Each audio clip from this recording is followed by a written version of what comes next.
Olá, gente, tudo bem? Vamos lá? Então, vocês se lembram que naquele primeiro vídeo que eu fiz, eu falei para vocês um pouco sobre as dificuldades de se datar o início da filosofia moderna, né? Que, obviamente, os modernos não acordaram um dia e falaram: oba, somos modernos, abaixo da Idade Média, viva a nova ciência hipotético-dedutivo-matematizada e vamos em frente, né? O que houve foi, de fato, um processo de transformação cultural, filosófico, mas também social e econômico, né?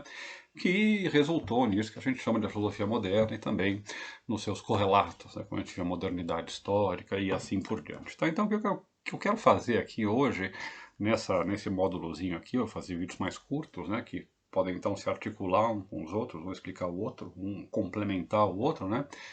Eu só quero pontuar, né, algumas relações e diferenças entre aquilo que é o humanismo e aquilo que é a filosofia moderna, né? O humanismo é sempre um período filosófico que fica muitas vezes esquecido no currículo filosófico, no currículo da filosofia no Brasil, principalmente, né, mas também fora, né? Porque ele já não entra em filosofia medieval e também normalmente não entra em filosofia moderna, né? Algumas universidades têm, por exemplo, cátedras de filosofia do século XVII ou de filosofia do século XVI, que é mais ou menos isso aí que se cobre o humanismo, né? Na Inglaterra, nos países de língua inglesa, as pessoas falam muitas vezes de Early Modern Philosophy, né, que não é exatamente a mesma coisa que o Renascimento, mas cobre, né, pelo menos pega esse período do humanismo e liga, né, com a Idade Média, né, mostra a proximidade com a Idade Média, né? Enfim, mas o fato é que normalmente esse período fica no limbo, né? No currículo, nas grades da graduação, porque você passa da filosofia medieval para a moderna e a filosofia do Renascimento não entra em nenhuma das duas, né? Eu vou tentar dizer algumas coisas sobre a filosofia do Renascimento, tá? Se der certo, eu até aprofundo algumas coisas, tá? Mas, assim, basicamente para mostrar, né, quais são as convergências, também as divergências em relação tanto ao que vem antes, né, a filosofia medieval, quanto ao que vem depois, a filosofia moderna, a partir de Descartes, principalmente, né? Então, lembre-se de algumas coisas que eu falei para vocês, né, que podem ajudar a gente a definir o que seja a filosofia moderna, né? Primeiro, uma reformulação da questão da autoridade da filosofia e da ciência diante da fé, né? Uma reformulação da antiga controvérsia medieval sobre fé e razão, na qual você tem agora um fato novo, digamos assim, que é a autonomia epistêmica da nova ciência, né? E, portanto, a sua separação da teologia, em geral, da reflexão filosófica medieval, que era fortemente influenciada, né, pelo conteúdo teológico. Outro problema típico da modernidade, a gente viu, é o problema epistemológico, é como a questão do conhecimento se transforma não simplesmente em um capítulo da psicologia ou em um capítulo da descrição da alma, mas de fato se transforma em uma disciplina filosófica autônoma e mais do que autônoma, central, né, primária, né, em relação às outras. Porque se a gente não souber como a gente conhece, não dá para conhecer nada. Se a gente não souber como a gente conhece os seres, não dá para fazer metafísica. Se a gente não souber como conhece as leis morais, não dá para fazer ética e assim por diante, né? Então, a epistemologia, ela toma proeminência, ela toma a primeira fila na modernidade. Outro aspecto importante da modernidade é que eu chamei de virada para a subjetividade, né? Aquela coisa que começa com o Descartes, né? Do eu penso, logo eu existo. Bom, então vamos fazer filosofia em primeira pessoa, olhar aqui para minha cabeça pela introspecção, né? E conhecer o mundo através desse exame, né, introspectivo, esse privilégio epistêmico da primeira pessoa, esse princípio de imanência, que é também a ideia de que a gente tem um acesso privilegiado às nossas representações e apenas nós temos acesso às nossas representações e nós temos acesso apenas às nossas representações, são coisas diferentes, tá? Tudo isso está típico, está presente na modernidade, caracteriza a modernidade. E, finalmente, né, já disse a vocês, também a revolução científica.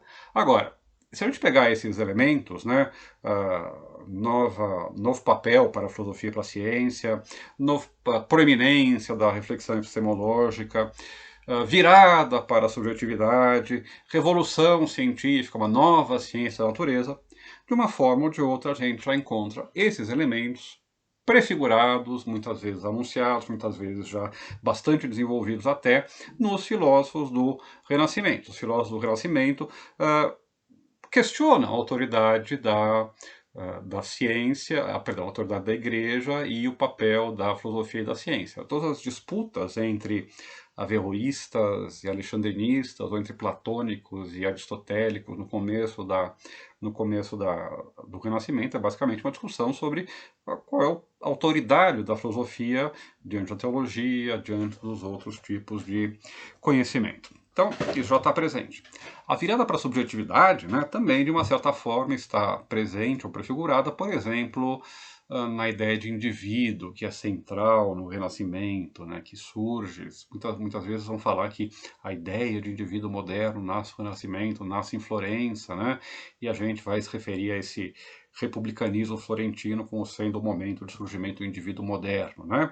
Então essa virada para a subjetividade, né, ela também está presente, né? Petrarca, eu disse, Petrarca é aquele sujeito que fala, olha, eu vou olhar para dentro de mim, não vou olhar nem para o mundo e nem para Deus. Eu quero conhecer a verdade, eu acho que a verdade pode ser encontrada dentro de mim. Tem uma passagem que o Petrarca comenta uma carta, se não me engano, do Santo Agostinho, que o Santo Agostinho fala de subir uma montanha, né?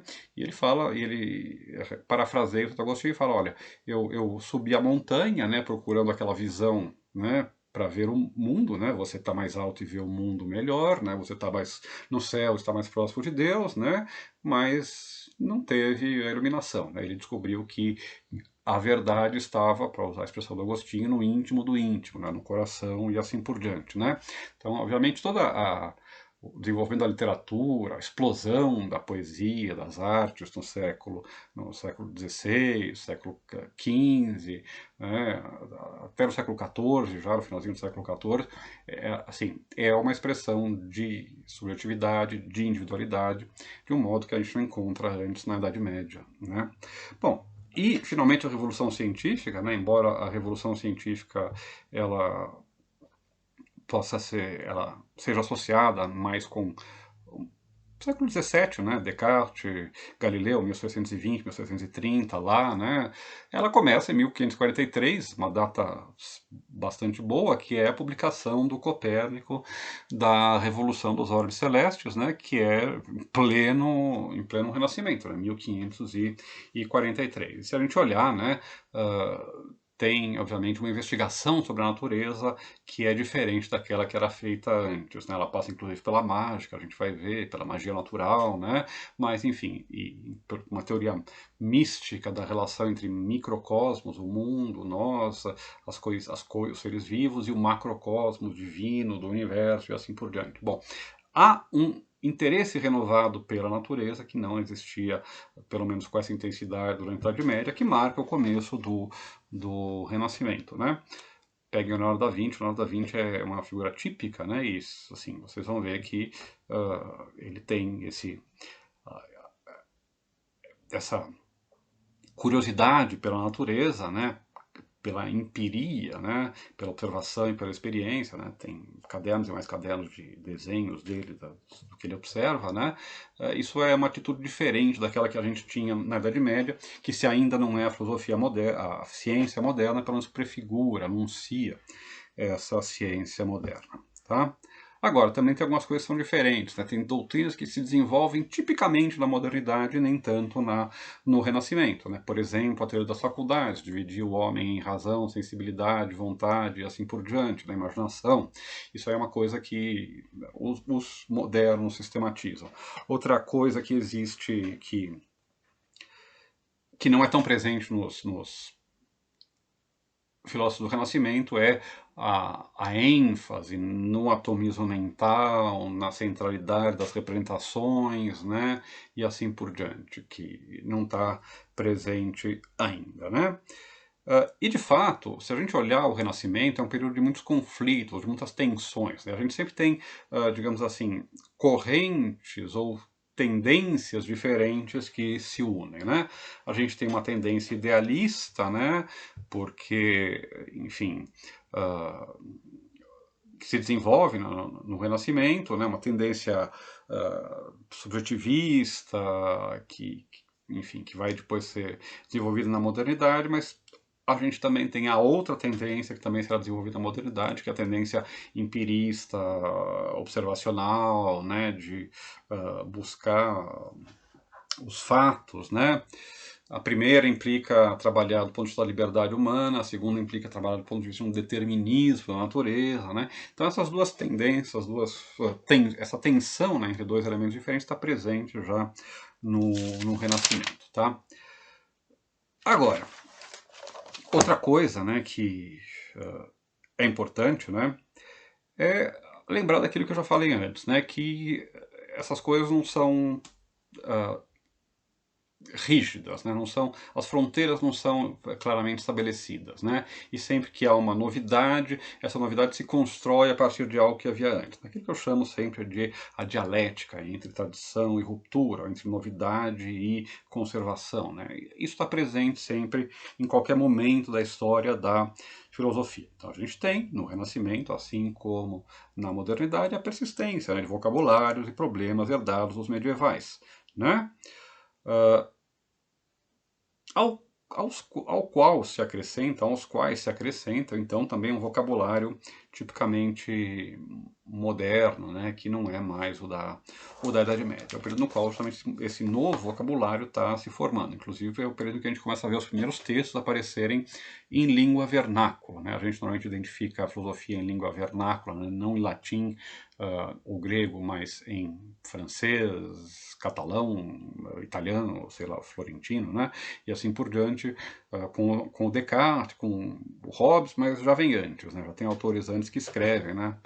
Se eu não me engano, Pico della Mirandola, o Ficino, eles têm textos, por exemplo, em italiano, né? Bom,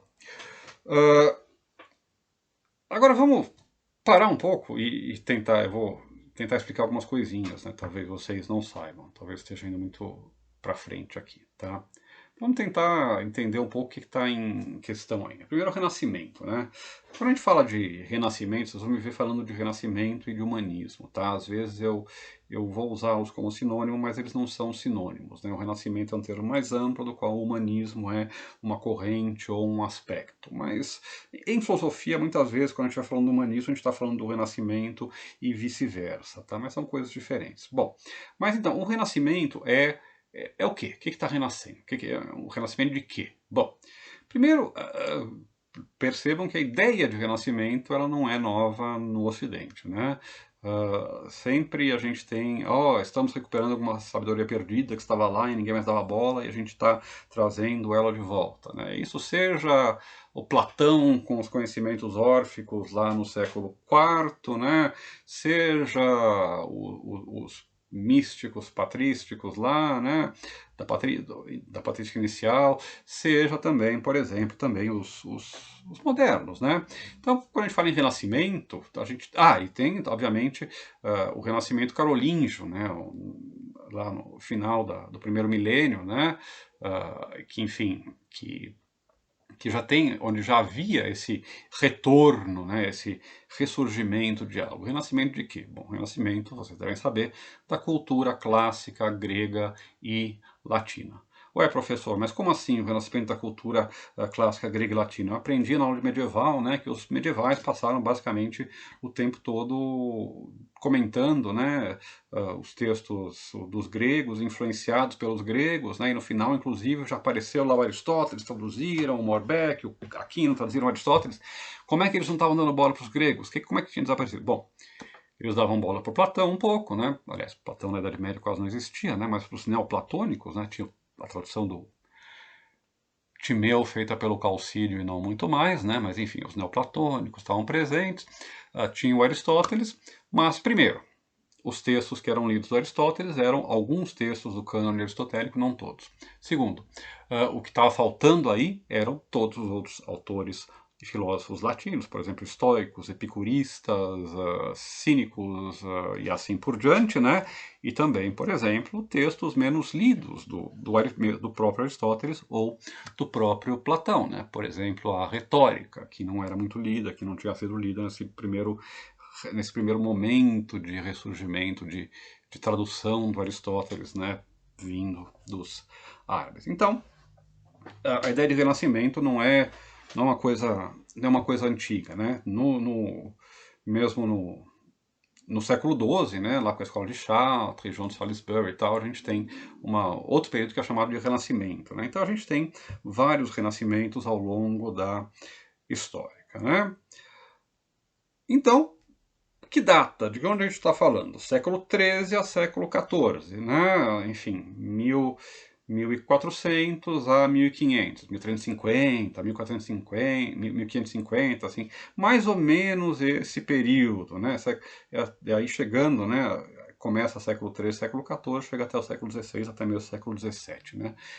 Dependendo das fronteiras, a gente tem esse período aí que a gente chama de renascimento. E por que que esse período pode ser, de fato, considerado novo? Porque tem uma ruptura com as grandes sínteses clássicas de Alberto Magno, Tomás de Aquino e assim por diante, né, que são abandonadas e que, em nome de uma investigação renovada da natureza e dos problemas filosóficos, especialmente dos textos gregos e latinos, tá?